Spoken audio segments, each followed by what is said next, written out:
عاشقی را در شریعت بغداد 1000 تازیانه زدند، از دست نشد و از پای در نیامد.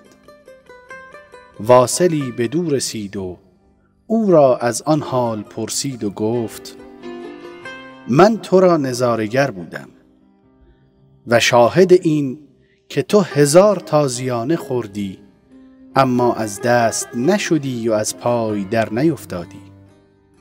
این را سبب چه بود؟